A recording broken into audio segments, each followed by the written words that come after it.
পুরাই থ্রিলার মুভির মতো কাহিনী। ইরানের সাবেক প্রেসিডেন্ট মাহমুদ আহমেদিনেজাদ সম্ভবত আসলেই ইসরায়েলি এজেন্ট ছিল। অভিযোগটা কয়েক মাস আগেই উঠেছিল, কিন্তু সে সময় এত বিস্তারিত বর্ণনা আসেনি। ফলে সে সময় অনেকেই নিউজটাকে সন্দেহ করেছিল, কিন্তু এবার নিউ ইয়র্ক টাইমস এত ডিটেলস রিপোর্ট প্রকাশ করেছে যে এটাকে উড়িয়ে দেওয়া কঠিন। রিপোর্ট অনুযায়ী মোটামুটি 2023 সাল থেকে ইসরায়েলি গোয়েন্দা সংস্থা মোসাদ আহমেদিনেজাদকে রিক্রুট করার চেষ্টা করছিল। দুই পক্ষের মধ্যে প্রথম মিটিং হয়েছিল গুয়েতেমালায়, পরিবেশ বিষয়ক একটা মিটিংয়ের ছদ্মাবরণে।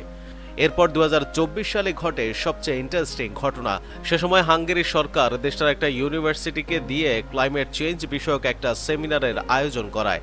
সেমিনারে দেশ বিদেশের অনেক প্রফেসর, বিজ্ঞানী এবং পরিবেশবিদকে আমন্ত্রণ জানানো হয়।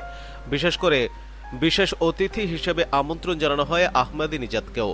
বাস্তবে সেমিনারটার উদ্দেশ্য ছিল ওটা আহমেদিনেজাদকে দাওয়াত দেওয়া এবং সেমিনারের আড়ালে ইসরায়েলি গোয়েন্দা সংস্থার সাথে তার মিটিংয়ের ব্যবস্থা করে দেওয়া।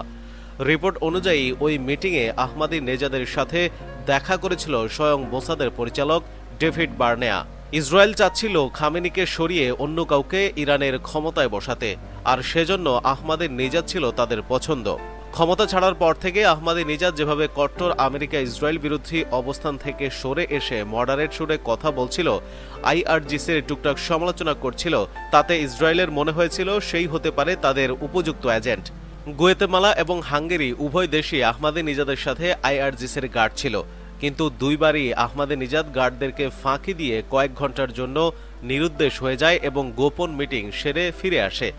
পরে জিজ্ঞাসাবাদে সে জানায় প্রফেসরদের সাথে জরুরি মিটিংয়ে গিয়েছিল সে, কিন্তু আইআরজিসি ঠিকই তাকে সন্দেহ করে এবং তাকে গৃহবন্দী করে রাখে।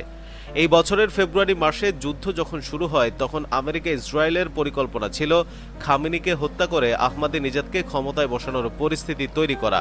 ফলে যুদ্ধের প্রথম দিনে তারা আহমেদিনেজাদ যেই বাসায় নজরবন্দি ছিল সে বাসায় গার্ড হাউজের উপর এবং গার্ডদের উপর বিমান হামলা করে।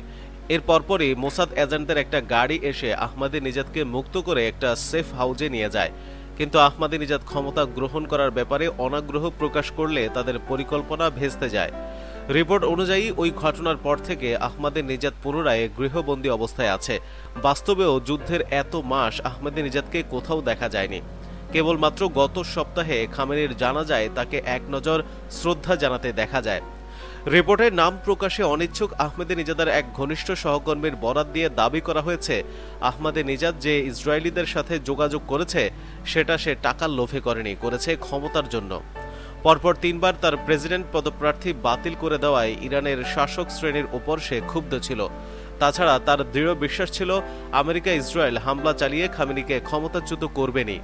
সেক্ষেত্রে সম্ভাবনা আছে তারা এমন কাউকে ইরানের ক্ষমতায় বসাবে যে আসলে ইরান সম্পর্কে কিছুই জানে না, তার দ্বারা ইরানের ক্ষতি হবে বেশি।